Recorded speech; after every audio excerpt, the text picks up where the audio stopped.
Social media पर जैन समाज के सबसे लोकप्रिय आप सबके प्यारे राज दुलारे चैनल महालक्ष्मी की ओर से सुबह सुबह 8 बजे 6 अक्टूबर को सादर जय जिनेंद्र के साथ करेंगे आज कुछ खास बात, चिंतन की बात, मनन की बात, समझने वाली बात। कान से सुनिए और ज़रा जाग जाइए। जी हाँ, सुनकर जाग जाइए।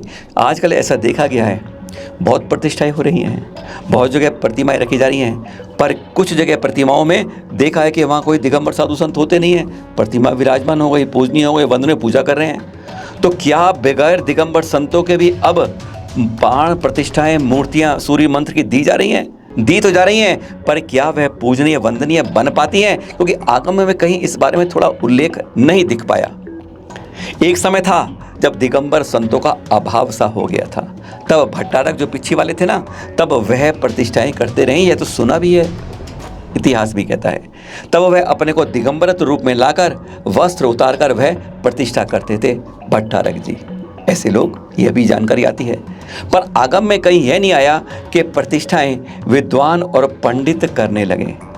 और कुछ जगह पंडित विद्वान जो गृहस्थ होते क्या करते हैं पता है? वस्त्र उतार देते हैं, प्राण प्रतिष्ठा सूर्य मंत्र कहते दे दी हमने और हो गई पूजनीय वंदनीय, फिर वाकई गृहस्थ में आ गए।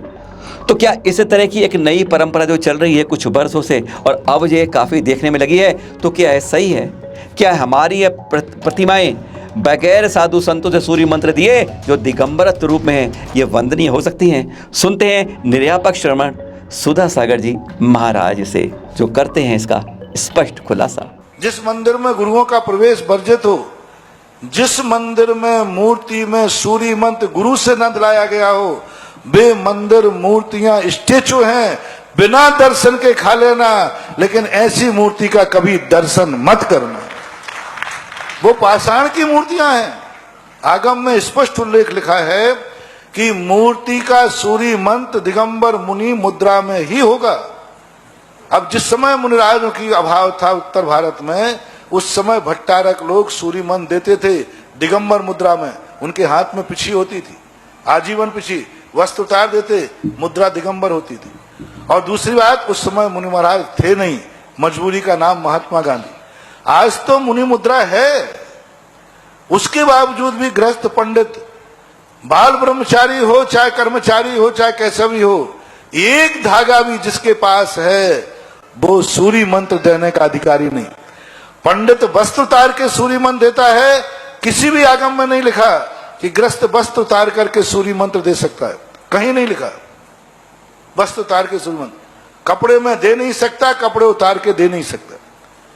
और आज वर्तमान में ऐसी मूर्ति, ऐसा मंदिर बिना दर्शन के खा लेना, लेकिन कभी ऐसी मूर्ति को नमस्कार नहीं करना, ये पाषाण मूर्ता है, शिल्पी के यहां रखी हुई मूर्ति। और जिसमें मुनिराज ने सूर्य मंत्र नहीं दिया, ऐसे किसी आयतन में रखी मूर्ति, दोनों में कोई अंतर नहीं। जिस मूर्ति में मुनि ने सूर्य मंत्र नहीं दिया हो, ऐसी मूर्ति को नमस्कार करना पाषाण मूर्ता है। हमारे पूज्य गुरुदेव आचार्य महाराज जब गिरनार यात्रा में गए, वहां पर मंदिर था सोनगढ़ का, मुश्किल से 10 कदम पर।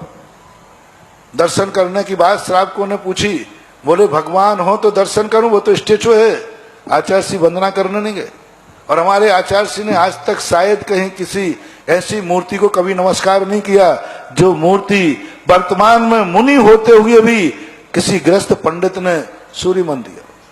तो जो आचार्य श्री को प्रमाण मानते हैं, जो आचार्य श्री को आज सर्वज्येष्ठ और श्रेष्ठ मानते हैं, उनको ऐसी मूर्तियों का नमस्कार भी नहीं करना चाहिए, वंदना भी नहीं करना चाहिए। रिश्तेदारी अलग है और धर्म अलग है। रिश्तेदारी अलग है, धर्म अलग है। धर्म अपने अपने स्वतंत्र है, रिश्तेदारी से धर्म को कभी नहीं बांधना। अब तो कई मंदिर ऐसे भी देखने आने लगे हैं जहां हमें अपने दिगंबर संतों साधु की फोटो लगनी ही मिलती। आप फोटो लगाते हैं, वो झिझक देते नहीं, आचार्य शांति सागर जी हैं, वीर सागर जी से और बड़े बड़े संत हैं, या विद्यासागर जी को ले लीजिए, आप विराग सागर जी को ले लीजिए, कुंतु सागर जी को ले लीजिए, या विशुद्ध सागर जी को ले लीजिए, या सुनील सागर जी को ले लीजिए, या और किसी संत को ले लीजिए। पर वह कहते हैं हम तो प्रतिमाएं फोटो नहीं लगाएंगे इनके। गजब की बात है। और कार्यक्रमों में हमें हाथ जोड़ के बुलाते हैं। तो क्या ऐसे कार्यक्रमों में जाना चाहिए जहां हमारे दिगंबर संतों को सम्मान नहीं दिया जाता हो, उनके मंदिरों में नहीं जाता हो? कहते तो ये भी हैं कि उनके कार्यक्रमों में जाना अपने पिता के हत्यारे के घर भोजन करने जैसा है। यानी पाप ही पाप, मिथ्यात्व ही मिथ्यात्व है आपके लिए। हमारी बात नहीं है, हम नहीं कह रहे हैं, जरा उन्हीं की वाणी से, उन्हीं के मुख से सुन रहे हैं। ऐसे लोगों के कार्यक्रमों कभी नहीं जाना जो मुनिराज की फोटो तक लगाने में फेंक देते हैं। कोई तुम्हारे बाप की फोटो लातों से कुचल दे, तुम्हारे बाप की फोटो, और उसके यहां जाके तुम पानी पियाओगे। जो व्यक्ति तुम्हारे बाप को गालियां दे, तुम्हारे बाप की फोटो कुचल दे, तुम्हारे बाप की अवमानना करे, फिर भी तुम इतने भूखे प्यासे हो कि उनके यहां जाके पानी पियाओगे।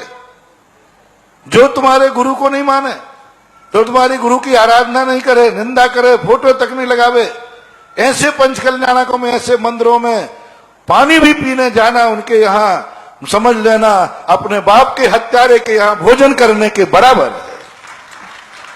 अपने बाप के हत्यारे के यहां भोजन करने के बराबर है। जो तुम्हारे गुरु को ऐसे पंच कल्याणक में, एक बार अशोक पाटनी के जीवन में आया, उन्होंने कहा कि आप इस पंडाल में मेरे गुरु की फोटो भर लगा दीजिए। उन्होंने कहा नहीं लगाऊंगा, रिश्तेदारी नहीं, कुछ भी बना रहे, मैं ऐसे के यहां पानी नहीं पीऊंगा। जो स्पष्ट जानना, जो अपने मुनियों को नहीं मानता है, ऐसे दिगंबर जैनी कुछ हैं। यदि वे पंचकर्मा करते हैं, प्रतिष्ठा करते हैं, और उनके यहां उन्होंने भोजन पानी पे बुलाया, वहां पानी पी लिया, तो वो इतना ही पापी है कि उसने बाप के हत्यारे के यहां पानी पिया, गुरु के हत्यारे के यहां पानी पिया, ये बराबर पाप लगेगा। इसलिए रिश्तेदारी भी क्यों ना हो, दोस्त यारी भी क्यों ना हो, जिस पंचकल्याणक में मुनि नहीं, उस पंचकल्याणक में मुनि भक्त उस तरफ आंख उठा के देखेगा भी नहीं।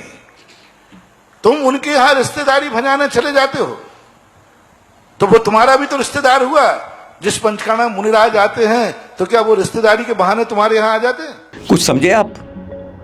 2 बार हमें सुनाए हमने आपको 2-2 बातें, समझ में आई कुछ? यानी शास्त्र को मानते हैं, देव को मानते हैं, पर गुरु को नहीं मानते हैं। कैसी बात है? और जो देव, शास्त्र, गुरु तीनों में से किसी को नहीं मानता, क्या हम उसे जैन भी कह पाते हैं? क्या लगता है वह सही मार्ग पर चल रहा है? क्या वह मिथ्यात्व का पोषक तो नहीं कर रहा? 1601 दिगंबर संत है वर्तमान में, और उन्हें पूजनीय, वंदनीय ना बता के उनकी निंदा करे, तो क्या कहें आप? क्या वह जैन कहलाने योग्य हैं? इस बारे में खुलासा करते हैं हमारे वही न्यायपक श्रमण श्री सुधा सागर जी। सुने जरा। न्यारो पूत पड़ोसी दाखिल। जब तू बाप से अलग हो ही गया है, तो अब मिलने की चेष्टा क्यों कर रहा है? हमारे यहां पूजा में ईश्वर क्या, न्यारो पूत पड़ोसी दाखिल। यदि बेटा भी अलग हो जाए तो पड़ोसी की गिनती में आता है। अब उसे बाप के घर में आने के लिए बाप से पूछना पड़ेगा, ऐसे नहीं आ सकता, आता है तो जोर है। जब तुम अलग ही हुए हो, तो फिर क्यों संबंध रखते हो? रहो ना, हमें लेना देना क्या है? हम तो तुमसे मिलने नहीं जा रहे हैं। पहली बात तो अलग क्यों हुए?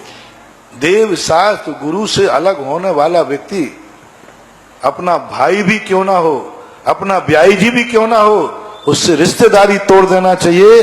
और रिश्तेदारी कायम रहे तो धार्मिक संबंध तो जरूर तोड़ देना चाहिए।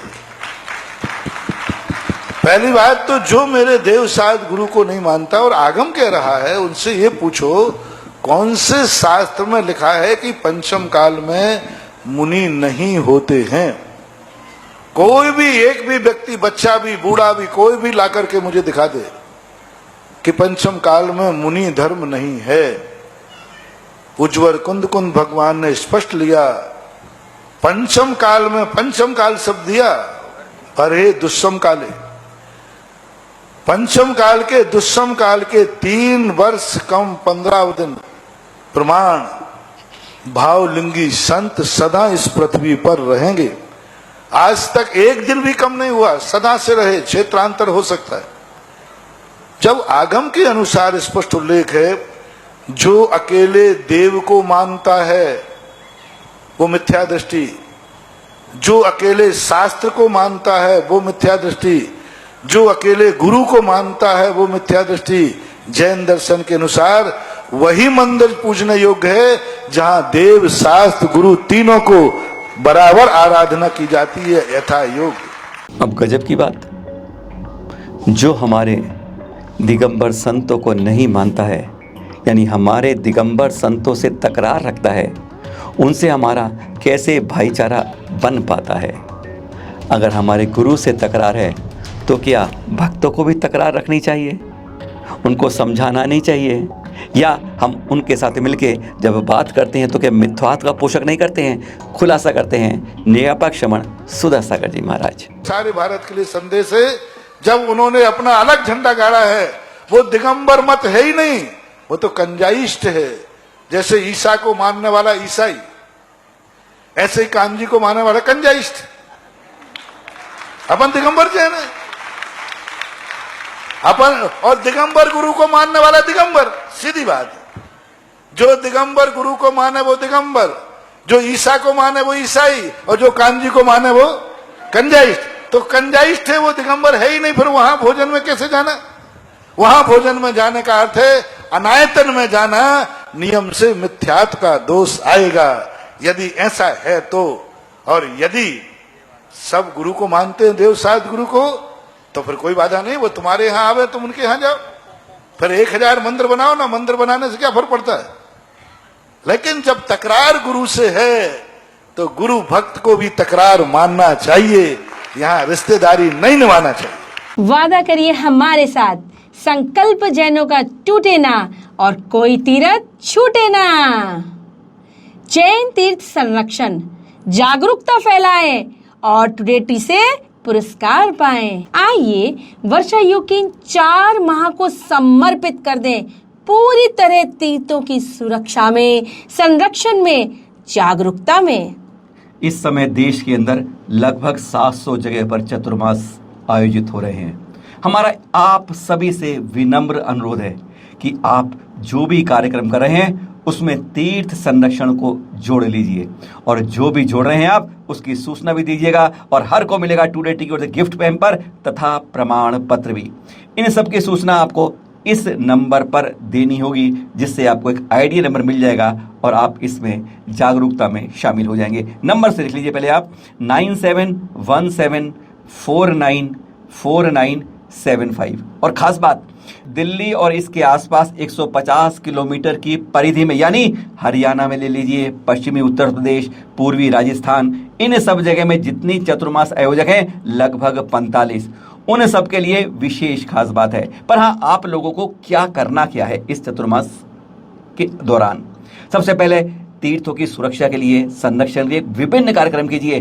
संतों से प्रवचन कराइए, धर्म सभाओं का आयोजन कीजिए, महिला मंडल से कोई जागरूकता करवाइए, प्रश्नोत्तरी करिए, चित्रांकन करिए, डिबेट करिए, विद्युत गोष्ठी करिए, कुछ भी करिए। उन जगह तीर्थ यात्रा करवाइए। इस तरह की जागरूकता से हम अपने तीर्थों को जो हमसे छुनते जा रहे हैं, मिटते जा रहे हैं, उन सब को बचा सकेंगे। और आपका यह सहयोग पूरा जैन समाज के लिए अमूल्य योगदान होगा। बस यही करिएगा। पर हाँ, मिलेगा क्या? टुडे टी की ओर से उत्साहवर्धन के लिए कुछ पुरस्कार, प्रशस्ति आदि भी देने की घोषणा की गई है।